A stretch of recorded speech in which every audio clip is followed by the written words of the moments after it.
that year is you don't know how to dress. Like start out in layers and then by the end of the day, you're in shorts.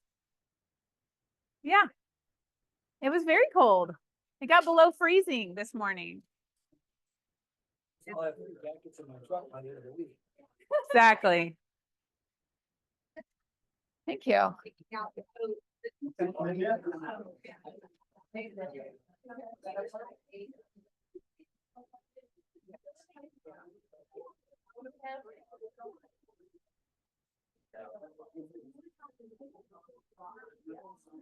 Oh. Yeah. ChatGPT took a picture of the front of the building and made it cartoonized. You'll see several more. Yeah. Not too long ago, ChatGPT couldn't spell on the graphic when it did it. Now she can't spell it. Well, there's one picture of this training room and it took all this language and made it like a weird language. It's not English anymore. All right, all right. We ready? Yes. Hey, welcome. How's everybody doing? Woo! One more time. How we doing? All right. It's gonna be 70 degrees this week. There we go. Spring is here. Spring is here. This is that time of year where you start dressing in layers. You start out with all the layers, and by the end of the day, you've stripped them off because now you're hot. And unless you're on the baseball field, right, Trisha? You layer it up. Yeah, you put them back on and bring your blanket and your earmuffs and gloves.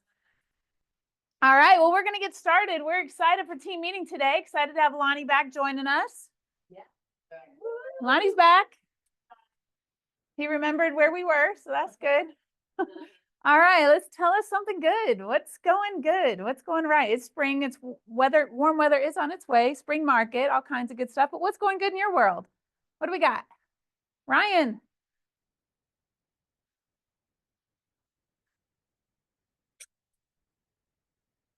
And I'm sitting here going, what driver?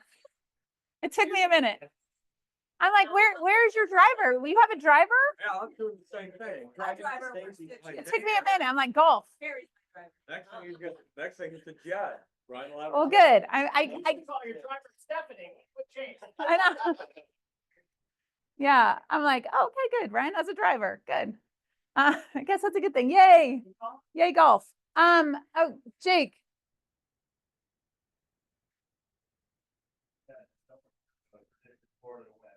But Stephanie did win the whole bracket. All right. Should have, but they didn't. Oh. Nice. Good job, Amber. Does she know? No, she was hot. I had like Royals on one TV and the basketball on the other TV, and then she's in there watching some house fix-up show. Well, good job, Amber. All right, well, good deal. So good job, Stephanie. Congrats there, $100. All right. What else? Who else? Something good. Oh, Mary Beth.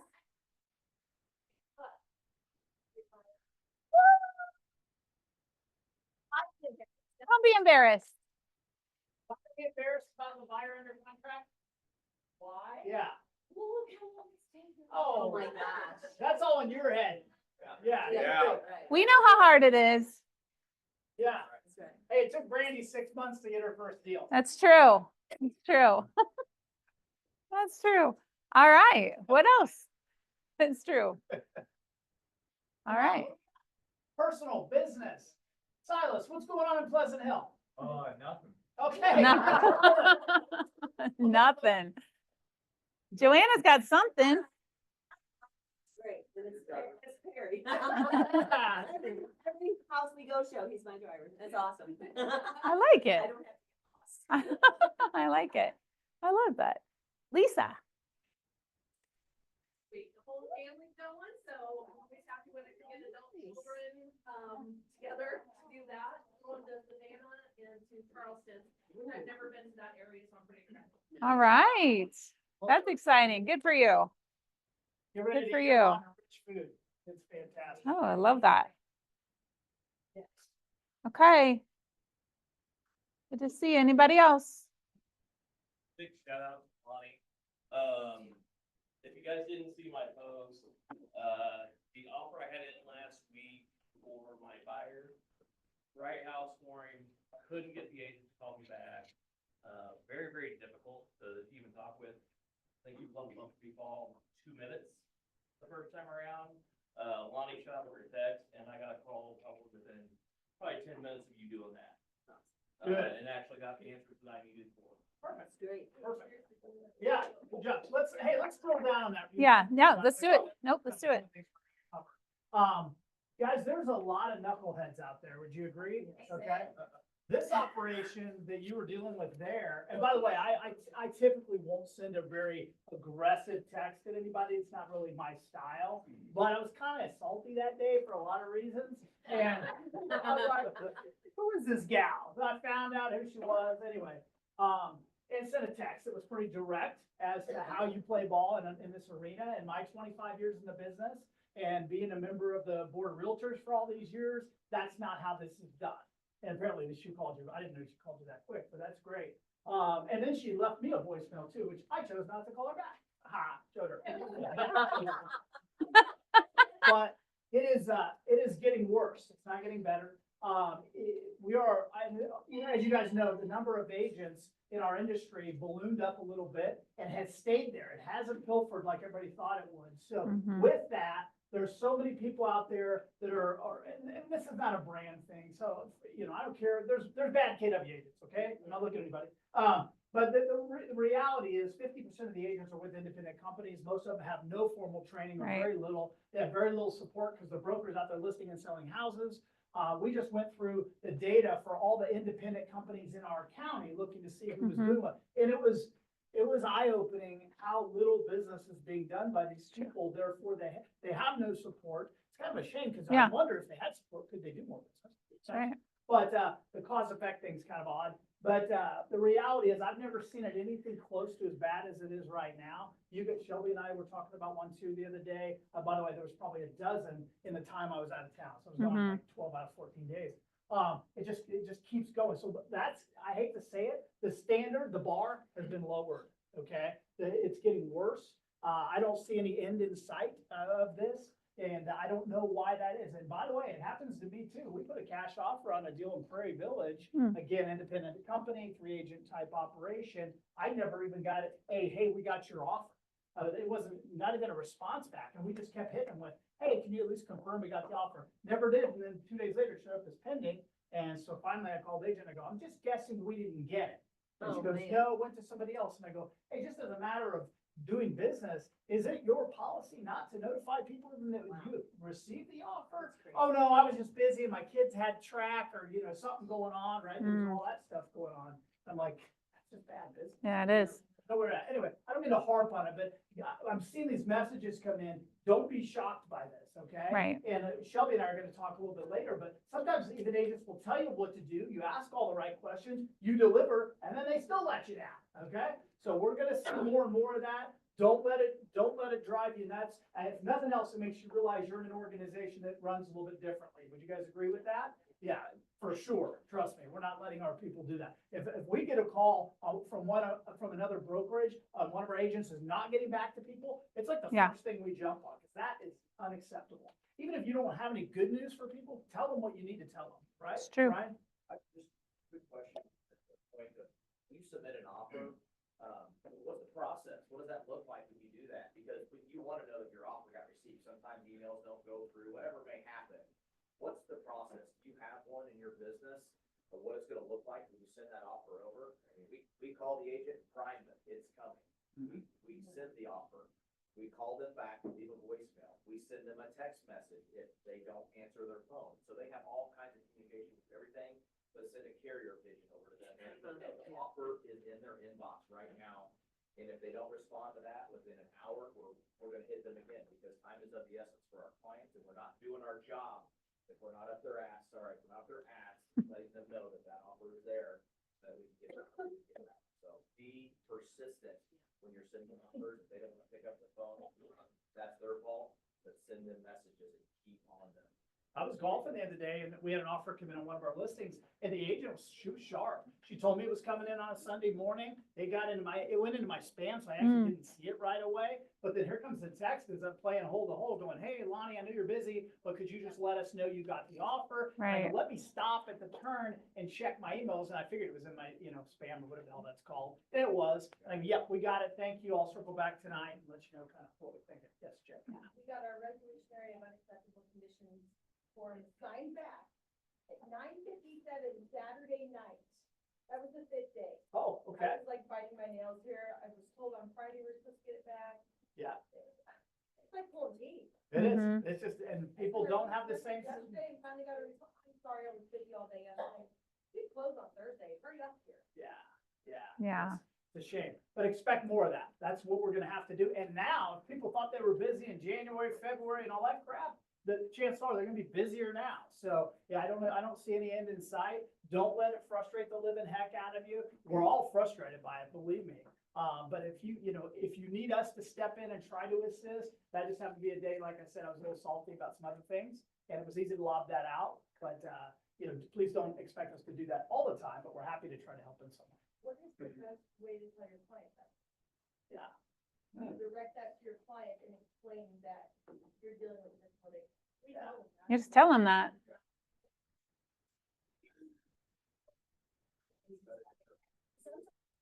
It's not every single time that I've texted them, and I'll scroll it over so they can see the time frame that I've done it in. Yeah. It depends on the agent, depends on the client, but if your client's up your butt because they don't think you're doing your job, I Mhm. 100% will throw that lazy weed in. I can- if and I can-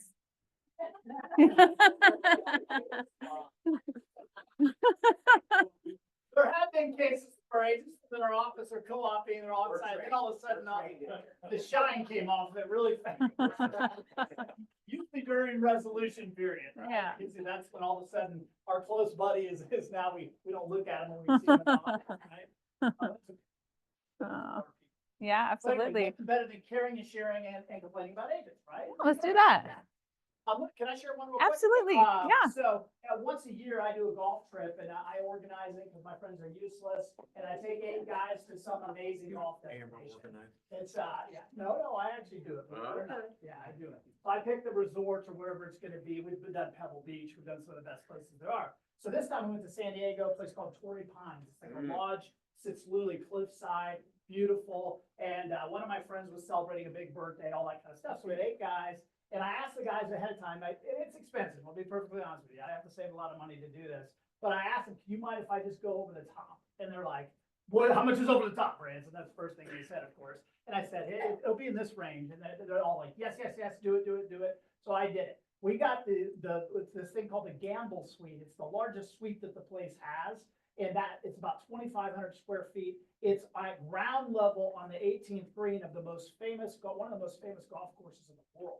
They play the US Open there and all that. So my guys have their rooms and they all had great rooms, but they could come to the suite, have food, drink, and it just opened to this veranda and watch the people putt on 18. It was so flippin' cool. And of course, after maybe a few beers or something, the guys would go out there and heckle the people a little bit. Or if they hit a great shot, we'd all clap and do all this kind of stuff. But it was just epic. And the other side of the story is we played we played 3 rounds there, all at the resort. But the holes run along the coast.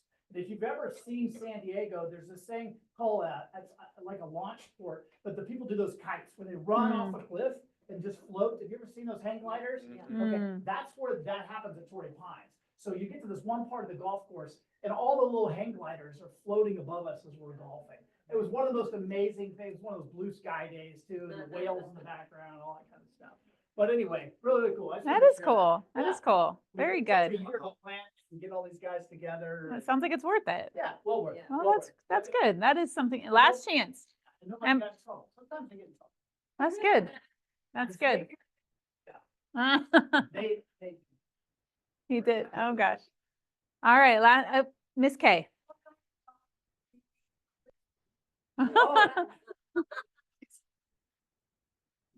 She's down for the guys trip there. Oh, very good. All right. Well, love it. All right. Let's hear from our preferred vendors. We always appreciate you guys. Let's start with Lisa from Kaufeld. Oh, there you go. Okay, I just kind of want to recap from last week, sorry. But it's really important stuff. We need to get seller and buyers emails, phone numbers. Talked about that. The wire fraud forms, we're sending that out both on buyers and sellers side. Twofold for sellers because we are seeing sellers owe to close right now. But also because it has that contact information. So if those are filled out, we have that information there. Driver's license verifications, let your clients know that that is, when they see those come through, it is real. We need to have those uploaded because people are forging driver's license and selling other people's properties. Tax proration amounts, we're getting further into the year. I've had two just recently where the amounts are significantly different. Therefore, now it's starting to show the sellers more of a significant amount coming from the seller's side. One thing I like to point out about that is what we're running into, these two that I'm referring to, is that these closing statements on the buyer side have already been approved with the lender. We have docs, we have all that. And then we're getting the tax proration amendments in, saying they're going to use 2024 taxes or whatever dollar amount. Of course, once you do that, it changes how much of a credit the buyer is getting. It's less. So therefore they owe more to close. And sometimes that takes it back through underwriting. So be aware of that. That needs to come sooner than later if you're going to do that. Yes, So I ma'am. have a question. So if you have a buyer or seller, you just make sure that it says taxes are gonna be prorated to 224. Is that right? Somewhere on the contract? Is that what you're saying? Well, it's number one, I want to point out, it's not a requirement. Okay, right. But think about that. Your buyer's side, if you leave it as is, it's a higher amount that's going to be prorated off of. Therefore, for your buyer is getting a larger credit. So that might not necessarily be an advantage for your buyer if you ask that to be on 2024 taxes. You understand? Yeah, but to buyer and seller, right? I mean, you're just trying to help them both out so that it's kind of, right? You represent the seller. I'll leave that up to you. Okay. Notice of intended sales. Notice of intended sales have to be filed in Missouri for properties, new construction, or properties that have been rehabbed. They are seriously cracking down on this through underwriting, title underwriting, more even than even lender underwriting. The importance to it is that you want to make sure that everyone is insured correctly through the title insurance. So if you have a new construction property, if you have a rehabber, get those notices and attended sales filed as soon as you can. It has to be on record, recorded at the courthouse 45 days prior to closing. If that is not the case, if that doesn't happen, then a mechanic's lien search or inspection needs to be done. So that's an independent third party that gets with your seller that goes through to make sure everything that was purchased and or contracted has been paid so that it prevents the potential of mechanic's liens being filed. Okay? Can I give an example? Yes. Of that? Yes. So Yes. Easy Button Properties buys the house, right, and then I'm gonna remodel it and then flip it. I need to go, what I've learned is I go to Cofell and I do that immediately. Mhm. So then there's a 45-day period where anybody comes back and says Easy Button owes me money, they get to say something other than that. My other option is I don't do that. I forget to do that, and then all of a sudden we're closing in 2 weeks. Now I have to pay $400 or $500 for somebody to do a mechanics lien search. I can still get it done, or it's delayed. So yeah, it's kind of important. Yeah. Yeah. Yeah. Yeah. Yeah. Scheduling, kind of as Lonnie was pointing out, things are picking up quite a bit more. Yay. Spring market is here and in full swing. But with that being said, get your clients scheduled. I had a situation yesterday where the agent, not our agent, but another agent, was extremely upset because I didn't have the time slot available that she wanted. Now, keep in mind, it's closing in 3 days and she's just now scheduling, but nevertheless, go ahead, go ahead and get your clients scheduled. If we need to move them, it is sure a lot easier to move them to another date if need be than to try to get them in on a particular time or date. We can always get them in for your closing day. It just might not be the time that they prefer or early enough to get funding same day. That's the other thing you want to do. Try to get people closed first part of the day so funding and recording can happen before end of day. Okay? So let your buyers know they need to be aware of timing with work and scheduling and all of that good stuff. And then thank you all. You've been doing great about quick responses to us. When we have questions or needs or something like that, that makes everything just run so much smoother and we really appreciate it. Yes, That sir. goes both ways. Thank you. because it's responding to people's stuff. Pretty Thank well you. done. Thank you. Appreciate that. Yep, appreciate that. We try. Thank Thank you. Yes, thank you. So, quick, best practice.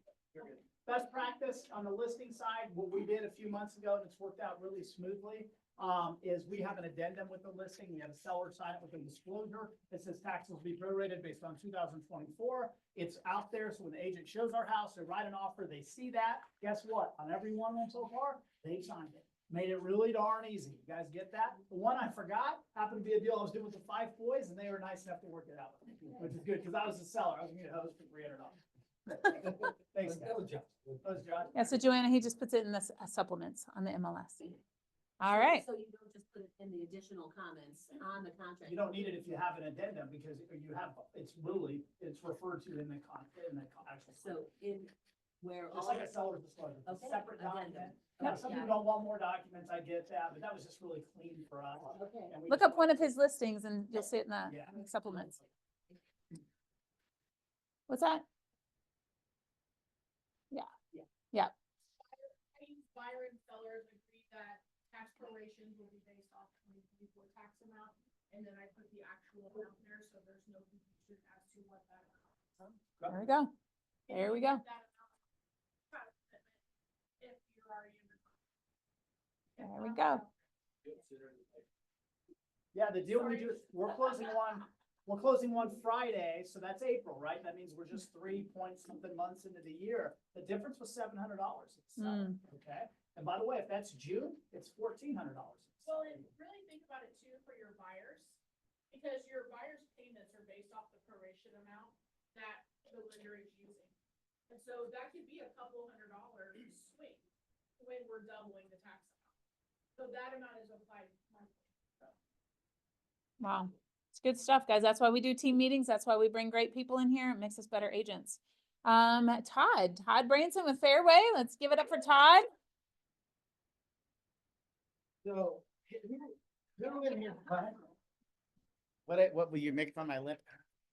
All right, so last week, it may know Teresa Stocking, she's not here right now, but we had a doozy of a closing, okay? And it was a win, we got it closed, it's great. Has anybody in here done a video close?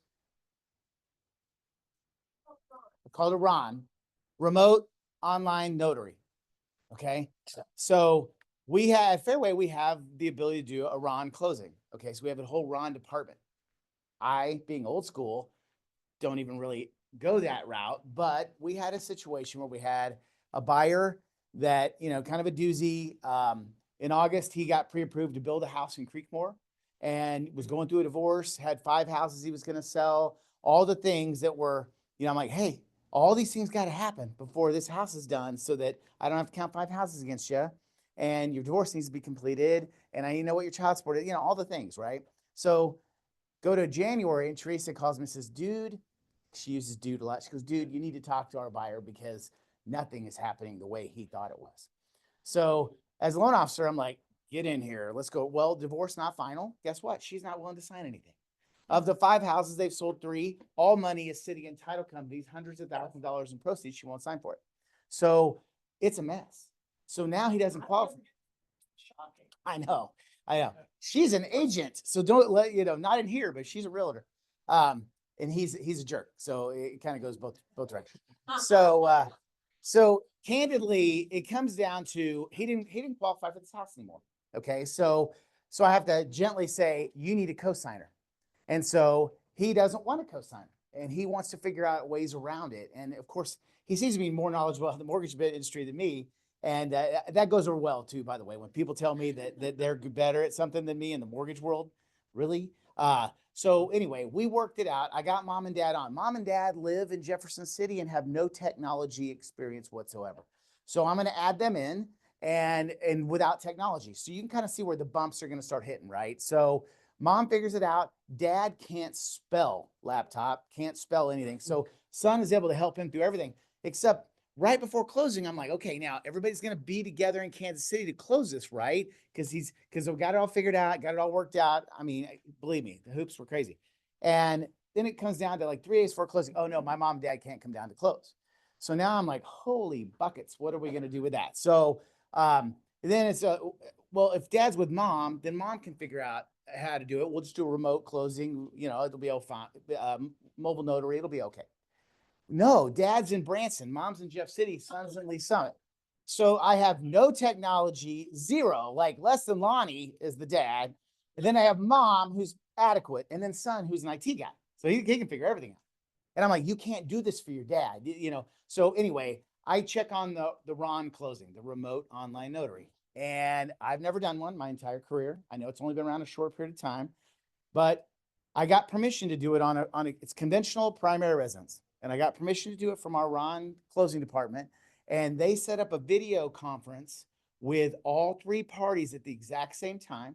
All 3 parties have to show valid ID to the screen so that the person can vouch for their identity. And we closed it at 7 a.m. on Thursday morning. And that electronic signing pushed right into our system, and it funded shortly after. Now, that's nuts. That's cool, but it's not available on every loan program. And it is going to be, some title companies will do it and some won't. I know Lisa and I were just speaking that they're kind of working on some of the bugs to get worked out because it's risky. If you're the mobile notary and you're doing on video, I guess what if that's not the person? I guess that could kind of happen in person as well. But regardless, it saved the day with mom, dad, and son in 3 different areas of the United States, all 2 hours apart. So anyway, really cool deal. We closed it, got it done. Again, the hoops that we jumped through and the contortion we had to go through to get all the numbers to work, we got it to work. But the RON closing was a super cool deal, and I'm hoping that as time goes on, we might see some benefits of that. It was $150. So to me, it just seemed like it made a lot of sense. And the title company that we used was the Builders Title Company.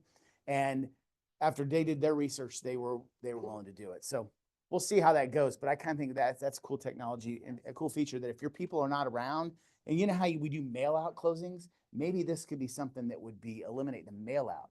I don't know. That'd be a question for maybe Lisa. So cool. All right, guys. Thanks. Awesome. Well, Let's great. done a RON closing. I've never done one. Uh-uh. Anybody done- Oh, you've done one, Sandy?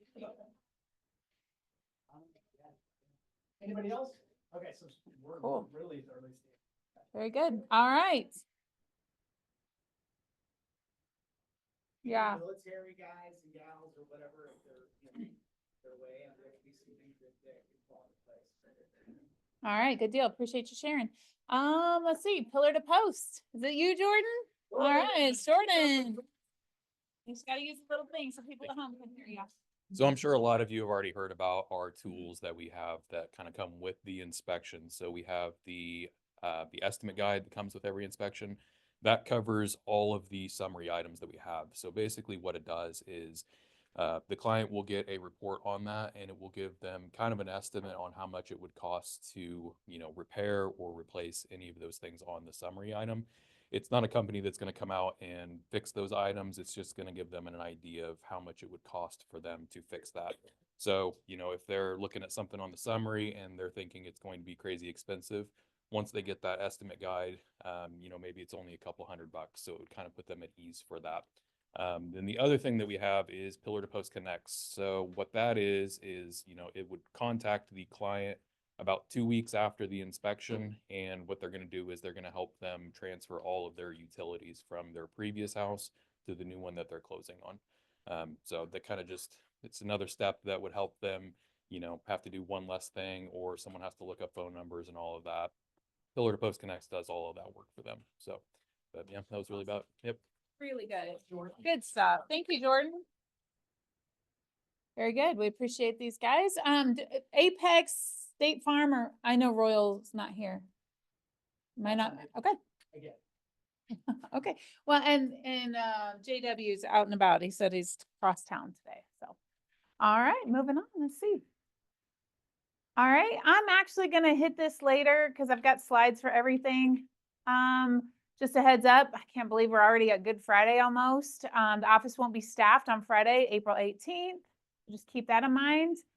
Listings, buyers, and open houses. Let's stay on track with our time, but let's throw some listings. Who's got new listings that hit in the market you want to tell us about? Silas, what you got?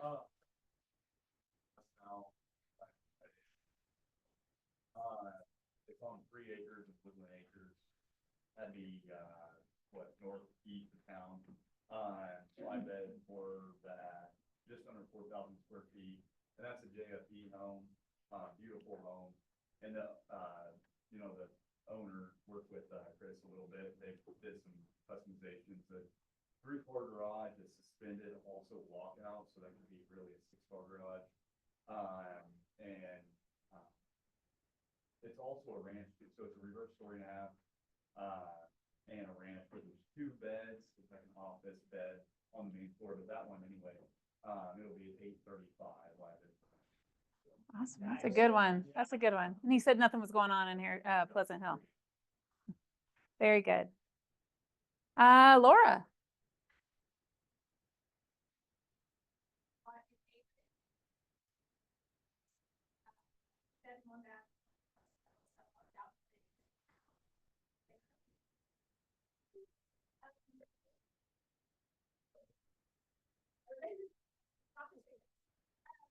And then I currently have a listing in, so 299 4-bed and 2.5-bath ranch.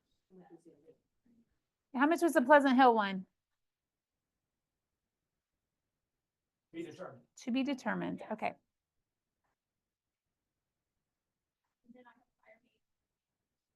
40 acres where? Okay. Anywhere. Okay. All right. Good deal. Trisha.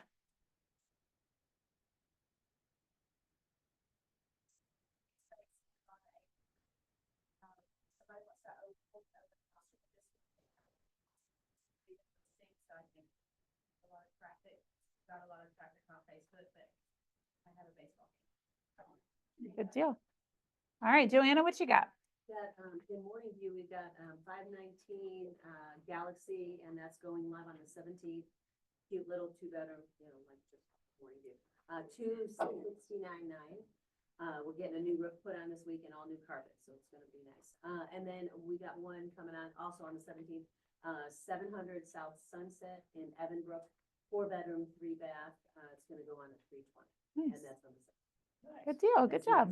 Good job. Jen. Butler, and Fulton West Dakota is based interested for 150,000. Okay. Yes. Church conversion in Clinton on an acre. Would love to get that sold, and we've got one in Butler as well. It's a 4-bedroom, a true 4-bedroom, but there is no true master, 4-2, and no basement. Okay. Okay. Ryan.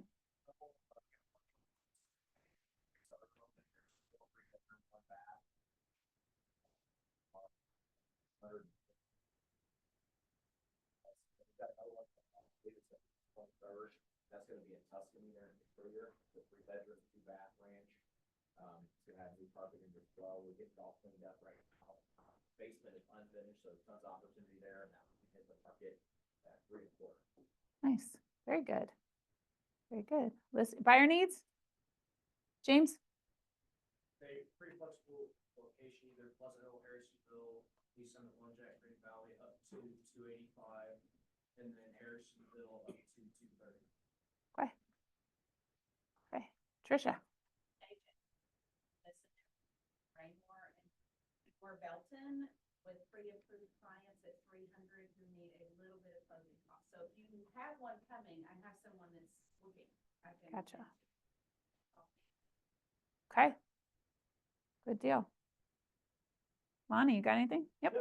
Harrisonville, 3 acres, it's a doctor's house, really big, about 4,000 total square feet, outbuilding, above ground pool, which is kind of odd. It's over in that Hickory Hills area, which is really, really nice. 680, just went in pre-MLS. It goes in pre-MLS actually today. And then, I think I mentioned this one before, but on Raintree, we have a lakefront house that went pre-MLS at 695. Really, really nice. Nice. Good deal. All right, anybody else? Last chance.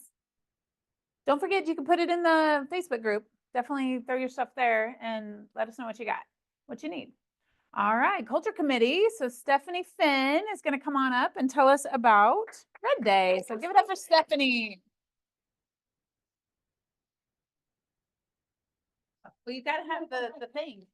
Oh, I think my voice is loud enough. Well, they got to hear you. I know, I'm just giving you a hard time. I know. All right, so Red Day, a little late getting started, but super excited with what we're gonna do.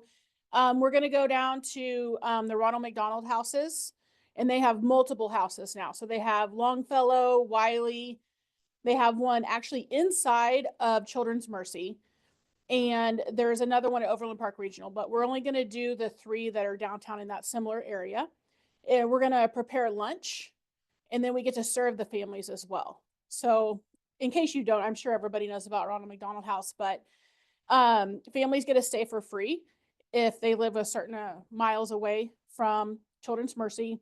Everything's paid for, and so they're really in need of people providing meals. So they have full kitchens and everything like that. And then the one inside Children's Mercy is specifically for ICU babies, and there's a kitchen inside, and they get to live right near, so they don't even have to travel to the house. So there'll be 3 different opportunities. And so we'll kind of be split up, but it'll be from about 10-ish to about 2. And we'll cook, serve, and then get to have some fellowship with the families as well. So, Joe.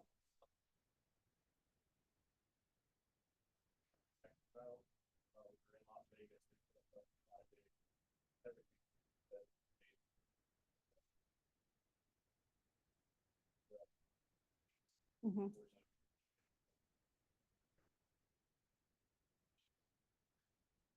Nice. Miss K. May the 8th, yes. And I'll create an event and put it on our Facebook page. Really important that we RSVP because we are somewhat limited on participation depending on the location. So I need to make sure that I put people in the right spot. We will have to, if you can't be there that day, we are going to provide, we have to get all of the ingredients. We have to cook everything on site, or we have to have it catered. So we might do a mixture. We might cook at a couple and then have some catering at the other, but we would still serve them at that point. So more information to come. Thank you. Thank you. Red Day is definitely one of the things I love about our company. It really is a highlight of the year for me personally. Love it. So if you've never done it, please make plans to do it. I think you'll enjoy it. All right, let's see, what do we got next? There we go. Okay. Our senior placement services with Amy Gonzalez of Paths Law Firm is coming up this week on Wednesday. Wednesday, that's tomorrow. My goodness. Tomorrow's Wednesday already at 10 a.m. So Tom talked about it. That's last week. If you have any more questions, but these are services that can help seniors that are aging out of their homes, need a little help, that kind of thing. And it's to learn what's possible, what's available, what's out there so that we can help those clients at a high level. Yep. Sounds good? If you have any questions, check with Tom, and otherwise, be here tomorrow and learn more. All right, broker moment with Darren Jones. All right, broker Darren. How appropriate that I'm after the old slide. So a lot of you saw my post on Facebook, or my posts. I've been putting little snippets of our contracts, hoping that everybody takes 30 seconds to read it, because I know a lot of us have not read every single word of the contract and the addendums and all that stuff. So I should have a slide. So when I posted this about possession and closing date, a lot of people commented. And so I thought I would just bring it to today's meeting, how important it is to work this out early. Decide on when the seller is willing to give possession, when the buyer needs possession. Is it going to be before or after closing? Those two I don't like a whole lot, but sometimes it's needed. So the date up here, you always want to call the listing agent and find out what's good for the seller. That way there's not a whole lot of back and forth. You just go ahead and target that date for closing. Of course, it can be sooner. It says on or before. But then when you get to possession, you can put the closing date. You can leave it blank. You can write funding. You can write recording. If you put funding, that's my preference. That means once the seller's money is available, and for that to happen, it means the bank, the buyer signed, the bank approved those forms, the mortgage company, they've sent funds to the title company, the seller has signed, and it's been recorded at the county. So at funding, it's the buyer's house. At closing, like let's say the buyer signs on a Wednesday, but the seller doesn't sign till Thursday, it's not the buyer's house on Wednesday. So many times they want the keys when they sign. They figure they're closed. They've only signed. The deal's not closed. So this is a great discussion to have early rather than a day before closing. Because you'll get some arguments. You'll get mad sellers that aren't going to give the keys until they get their check. And the U-Hauls are loaded and everything else. So this is great stuff to figure out early. It's so easy to negotiate before or during getting a contract. It's hard to negotiate at 3 p.m. on a Wednesday. Yeah, how would we indicate that we want possession at funding rather than a specific date and time? Just write funding. You can type it and drop it in a text box. You can type in there. Okay, cool. Yeah. It says closing date, but we could type funding. Yes. You drop a text box. The end of the sentence from it's not, it doesn't protect that. Ah, gotcha, thank you. Yeah, and if this is left blank, possession will be at 5 p.m. on the closing date. So they close at 10 a.m. Just write funding. And then hopefully the seller has signed, or, we need to figure out during the last few days when the seller's going to sign. That way we know when the paperwork's done. And then you'll get an email, most likely, from the title company that says, hey, it's all funded. Maybe your lender will send an email that says it's funded. Front desk will let you know when the check's here. So any of those means it's safe to give the buyer the keys if that's what your contract says. There's addendums, amendment. If you do possession prior to closing or possession after closing, there's usually not a problem when that happens, but let's say the buyer moves in a week before closing and the air conditioner doesn't work. Whose air conditioner is it? And of course. Yeah, so.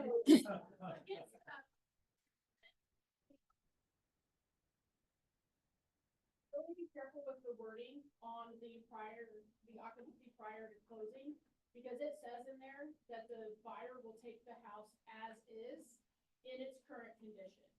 So you're talking that 5 days, that exactly whose air conditioner is it at that point? I haven't bought the house, but I just signed this addendum, and I have to admit, I hadn't read quite to that extent.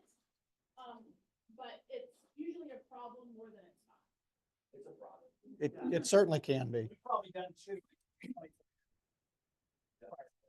Yeah. Every time. Every freaking time. Don't do it. I didn't listen, mate. I'm listening. Definitely better not to do it. Should have any more on funding, possession, closing? Can I have one thing? Keep in mind, guys, if you figure this out early on and get it the right way, when agents call me on like if I have a listing go live and it looks like it's gonna sell pretty quick, they're smart enough to call and go, hey, what's your seller looking for, right? And my answer is gonna usually be something like this.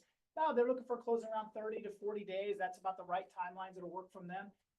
And then we're also looking for 2 days to move. So closing with 2 days afterwards for possession, okay? And very seldom do I get even a little bit of pushback. But the bottom line is where I'm going with that is we're identifying for the seller what the seller wants, not only from a price standpoint, the time standpoint, but possession. And if the agent goes, well, you mean you guys will have our house for 2 days? Well, here's the deal. I don't want my people loading up their Mayflower truck to move to Buffalo until your people signed on the dotted line, okay? Biggest crisis I ever had in this business was people moved out of state, but people didn't show up at closing, right? So that's how we choose to do it when we can. But we make it very clear, and if buyers want the house, it's amazing what they'll cater to the seller's needs. Yeah, early on, buyers will do about anything to get it.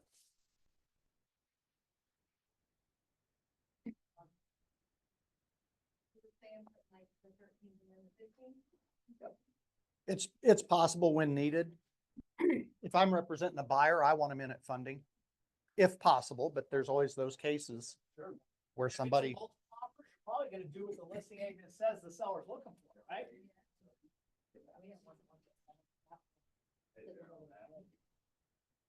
I say, on a multiple bid situation, sometimes that's worth more than some money if we give them 48 hours to sell. absolutely. Absolutely true. And Absolutely true. like he said, the buyers are willing to do a whole lot early on, but 2 days before closing, this is hard stuff to change. So last thing, and I'll leave you guys alone. It's not in there. The office name and the office phone number has to be in all advertising.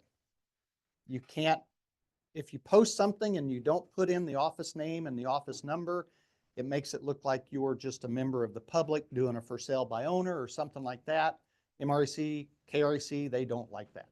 You have to identify that you're an agent with a broker, the broker being Keller Williams 331-2323. I'm not on Facebook all day long. I ain't got time for that. But when I see something, I try to let you guys know, hey, you forgot the office name and the office number, or just the office number. Sometimes you guys forget that.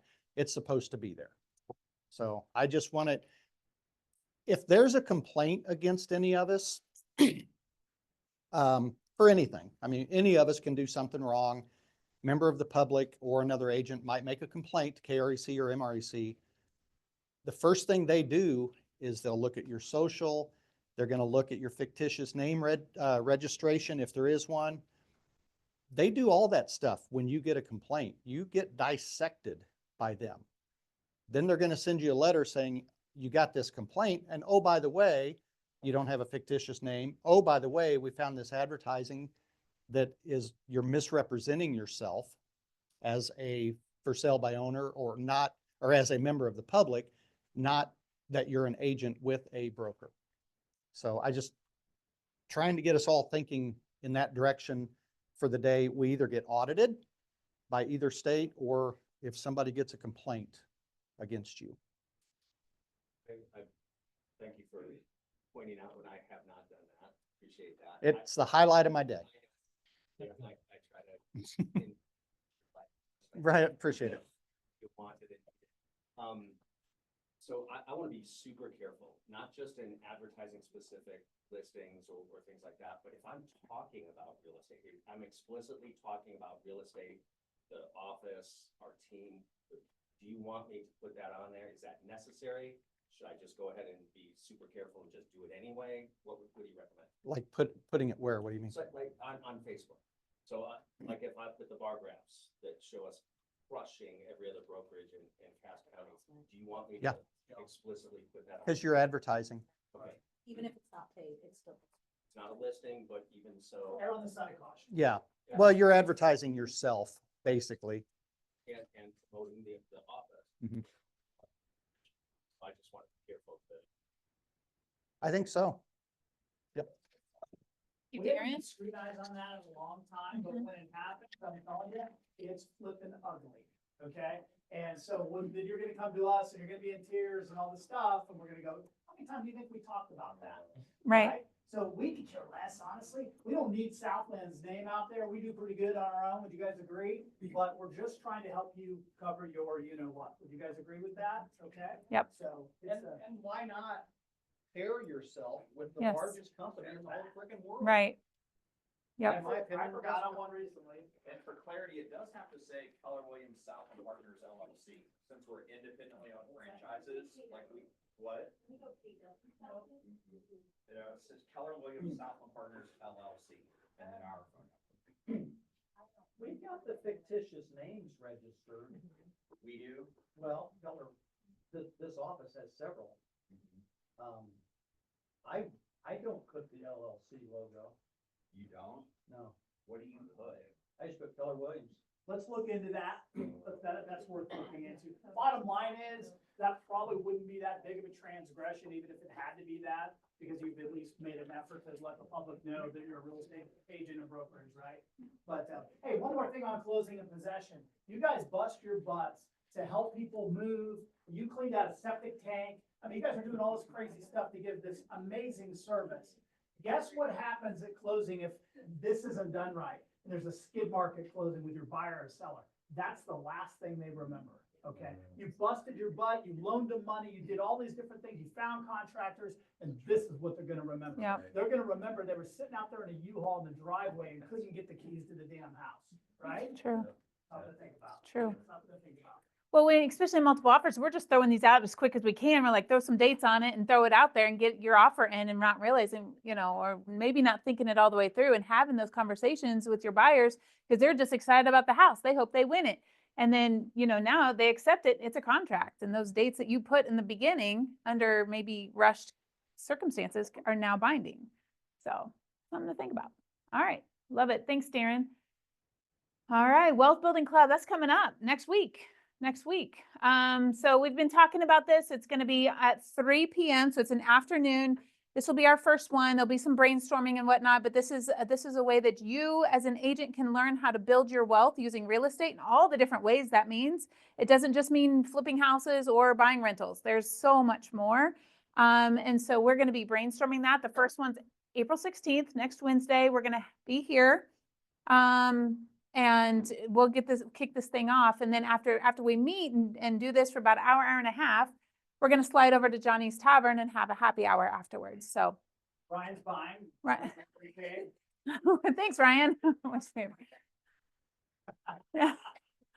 So check that out. And we look forward to getting that going. It'll be a monthly thing ongoing. And that So- first meeting, we're gonna spend a lot of time with, and by the way, we've had, I think, over 30 people RSVP, some are dual career agents. We're gonna talk about what you guys want to get out of this organization, this investment wealth building club, because it needs to be about our agents, and we're gonna learn a lot. Financing these things, why the hell do people want these things in the first place? Do I want these things? All these kind of things to think about. And we'll just take this down whatever path you collectively want to take it down. It's almost Absolutely. like a mastermind. Hey, let's take it down. Absolutely. And I should say it's not, of course, we want to make sure you guys know how to build your wealth. That is super important. But if that's not exciting to you, then maybe come and learn how to help people who do want to build wealth through real estate investors. So if you get those calls like, hey, do you work with investors? Well, you might have a little lump in your throat and go, oh, well, come and learn. So you can say, absolutely, I do. I know all about this. I can help, I can help investors navigate. It will always be on a Wednesday at 3 p.m. Yeah. Wealth Wednesday. It's the W's. It works now. All right. So that's coming up. This is also coming up. This is put on by our region. So we belong to the Greater Heartland region, which is 5 states right here called the Greater Heartland region, in case you didn't know that. David Barroso is our regional director, and they're bringing in Simon Pokris, and he's going to be teaching us about wealth and taxes, how to build and keep your wealth, all this good stuff over here. This class is being hosted at Keller Williams Overland Park. It's 2 hours, April 24th. I've been putting it on Facebook. It's, again, this is a regional event, so if you want to go, sign up and pay through the region, and some of us will be over there, so. There's limited seating. Yep, 100 tickets available, and I think as of yesterday, they had 30, 35 already gone. Yep, so that's coming up, making that available. I'm gonna keep my part real short. I see, I'm keeping an eye. I'm super excited about this. Sandy, our coaching agents right now, we have 7 under contract right now.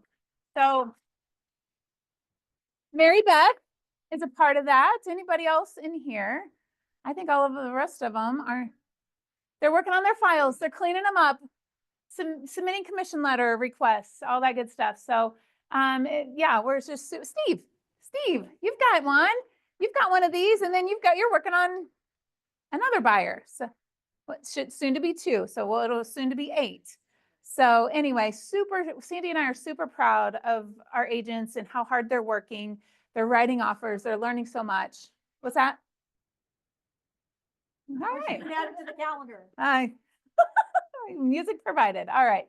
So, all right, Lonnie, it's your turn. All right, we talked a little bit about the professionalism and the lack of, you guys, so that was one of the things I was gonna talk about. We'll go ahead and, stop right there. Okay, first quarter is kind of in the can. We're in April right now. We got off to what I thought was kind of a slow start in January and February. December really is where it started, and then January and February weren't all that great. And then all of a sudden, March, boom, we matched what we did last March, or right in that same, but it was a really good March last year. So we're back on track. Our listings are back up and all these different things. So I'm excited about that. Yet we're really still not getting any tailwinds from the market. Todd keeps jacking around with rates. They plummeted. Now they're right back up. So blame him for that. At some point, we likely will see lower mortgage rates, and maybe they actually stay down for a while. But don't expect it. Let's just do the business we can. You guys are absolutely crushing it. When every quarter I get a printout that shows not only how the office is doing, but how our people are doing, and it breaks it down by agent and all those kind of things, and I'm on that list too. There's a good dozen, maybe even 15 of us that are nowhere near doing the business we did in the first quarter last year and the year before, okay? So the office is right back up there, but there's a lot of us that are kind of a little behind schedule. That's a nice way to put it. I'm trying not to stare at anybody. By the way, there's nothing wrong with that. Nate and I, we're partners. We dug big holes every year. We get off to these crummy starts, and then of course we work twice as hard in the summer and fall, and we hit our goals more often than not. So you guys just believe in yourselves, believe in your process. But what I will tell you is, there are some exceptions, but the bulk of you that are in that situation right now, you're not, the good thing is most of you I've talked to are not panicking, but you're also self-inspecting and going, am I really putting in the effort and energy I have in the past to expect the results that I got in the past, okay? The reality is, many of you, if you're being honest with yourself, you're not putting the time in, you're not putting the energy in, okay? If you're trying to bulk up and go to the gym and get strong and fit and all those kind of things, and you don't go to the gym, guess how that's gonna work out? You're probably not gonna get there. Would you guys agree with that? Our business works exactly the same way. So self-inspect and figure out, what do I need to do differently? What do I need to change in my process, my methods, in my commitment to my business to expect the results? Now, here's the bad news. If today you go, damn it, I'm going back to what I was doing before, where I was actually lead generating for a certain number of hours per day. I was doing the 2. I had my database and I'm banging through that and doing all those touches. There's this thing called a lead generation lag, which means just because you start today doing the right thing, it doesn't show up right away. Okay. And it can take months and months and months often to show up.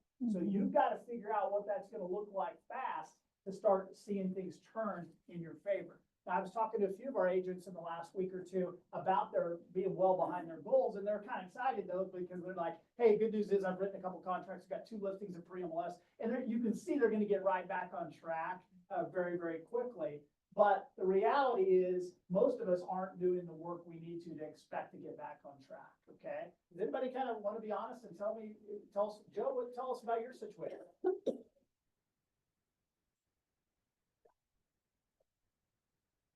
Okay, anybody else?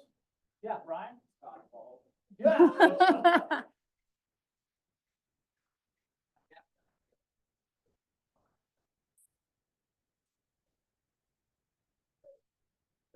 We can start to do it, pick it up right now, and activity, more calls are coming in now on this sign calls, things like that. People are getting interested, but it was slow there.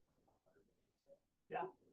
And hey, it was slow for everybody. You know, I mean, Casey board numbers aren't great, but we usually kind of get way past those folks anyway, because they're not gonna, right? We've been talking about I did find out is if I was doing my PTE too, that just more things were happening, not necessarily off of every one of those phone calls, but just some part of that happened, because I was doing some activities. It seemed to come up, so, something good. Yeah, Brady and Caesar were making calls into their database a little bit, kind of just refreshing, you know, where they're at in the industry and all that. And I know one particular thing could end up being 2 deals, maybe even 3.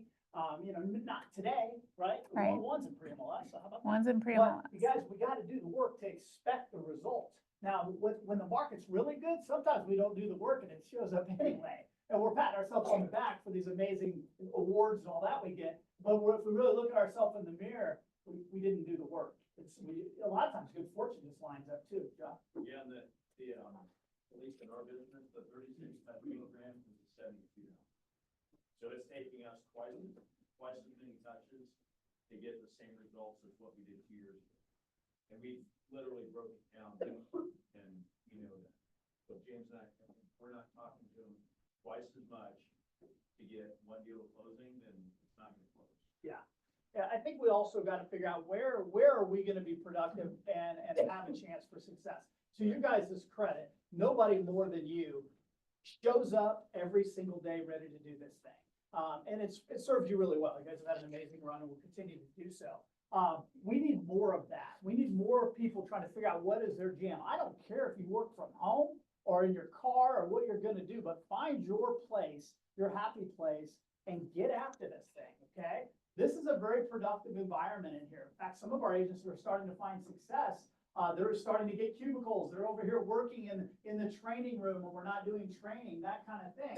So we want that to permeate. I think I have maybe we have 3 cubicles maybe available? Maybe 3. Yeah, those are gonna be full by the end of this month.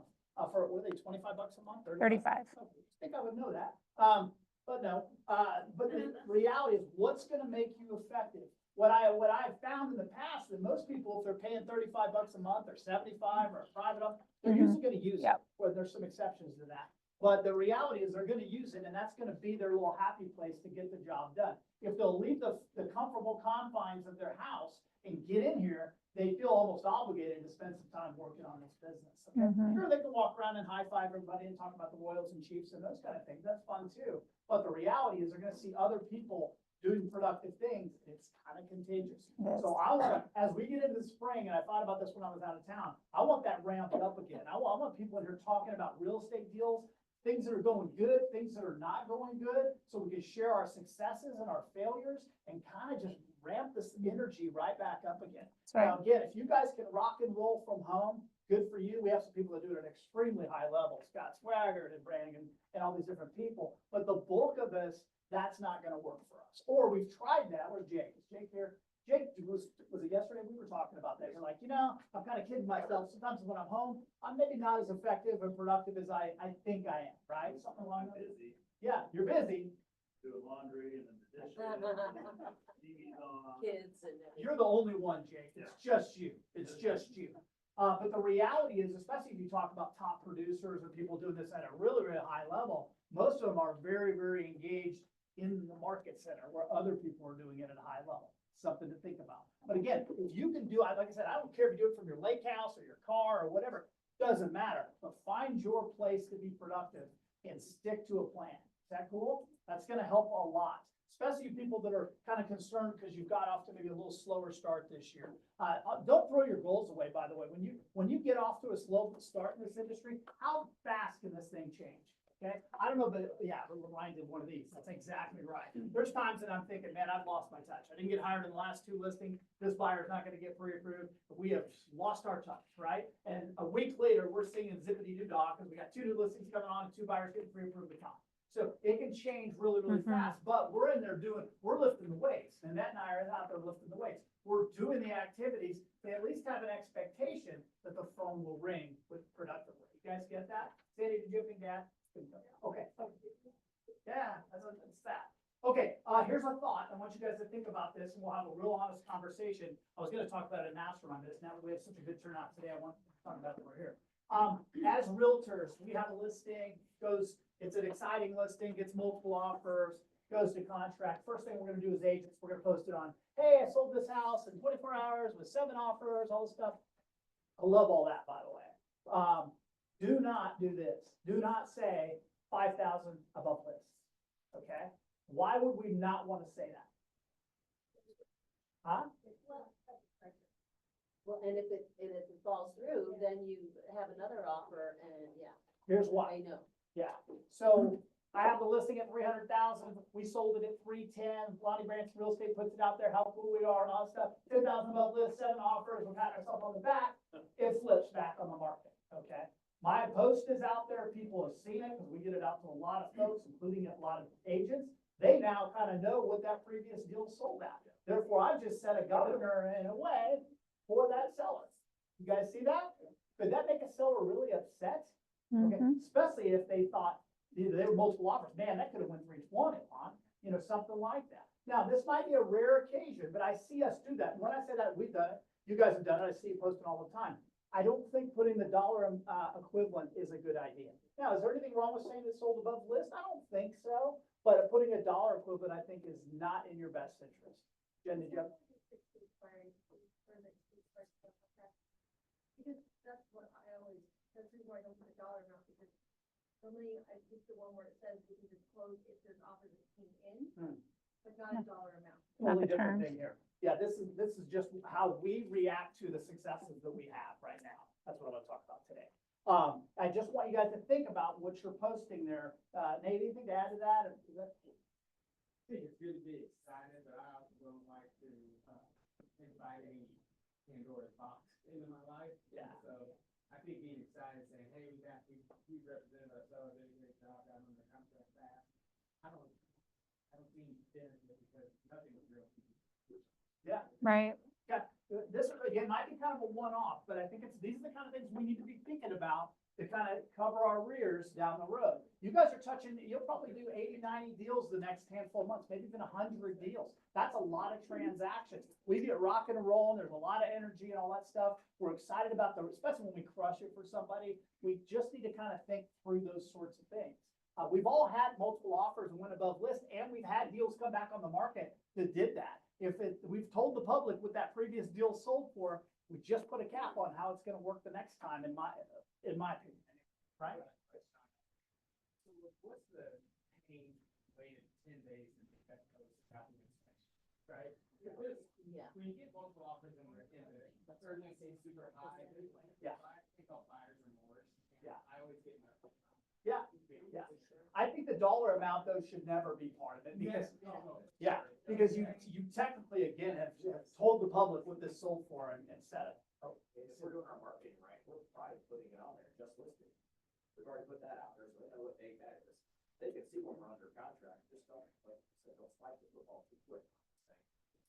But it's working through the process. and There's so- a flag on the field back at.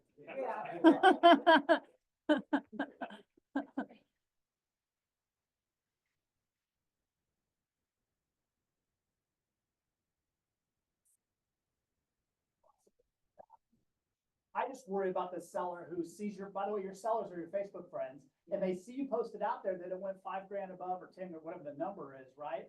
And they're excited because they went above, but then it comes back on the market and they're thinking about that post you put out there, and the auction's gonna happen all over again. Okay, hopefully, you got 3 or 4 buyers bidding on each other, then now everybody kind of knows what that number is. A salty seller could go, well, hey, by the way, Tricia, what made you post that number? Because technically, couldn't we have gotten more than that the second go around? That happens a lot. Couldn't we have potentially got that? Your post possibly limited that.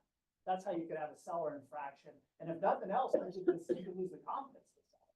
Guys get Sure. that? I just don't, even this may sound really remote, but this is the kind of thing, over 1,000 transactions or so, this could happen a couple times, right? Something weird like that. So be thinking about that. What else? Anything else? Let me feel you. Actually, Jake, you want to talk to us about your You lunch don't have event? a fever, I so. forgot to I apologize, I forgot a slide, but yeah, come on up here and take the thing, microphone. All right. So it's the finance committee and it's what was the title of the class? All about the moolah or finding the moolah. So it's Linda, her name's Leslie, she works at Fairway. And she's really good at finding like first-time home buyers, money and grants and things like that. We just had an offer go in the other day for one of my guys, under 225. She was able to find him a grant for like $13,000 that he can just apply towards his closing costs and down payment and things like that. So it didn't cost him anything. And there's certain qualifications. I don't know any about that stuff. She just called me and said, I found 12 grand for him. I said, great. So free money for your buyers, first time buyers especially. So she brought us pizza. So she'll be here pretty soon. Yeah, awesome. Mhm. Thank you. Yeah. So, Good job, Mary. yeah, appreciate that. So that's all I really had. Yeah. All right, guys, again, the theme is, we gotta put more time and effort and energy into this to get the results that you guys are all hoping to get. And if you've been able to get some results with doing little or nothing, know you got maybe a little bit lucky. Is that cool? I would say, hang on, I got a little lucky last year. Yeah. I got a little lucky and thought, oh, well, they're just trickling in. This will just keep happening. And it didn't happen that way. And so I'm having to ramp things up again, and it's a lot harder to keep it going or get it going. So This is yeah. how it works. Sorry that's about how it that. is. Yep. All right, let's go have a great All weekend, right. guys. Yes, ma'am. Here it is though. Yeah. So like on that whole proration thing. Yeah. So do we not want to do it for our buyers? Cause we're hurting Right. them? We really just want to do it for our sellers? Yes, Right? technically, if you can control it, because the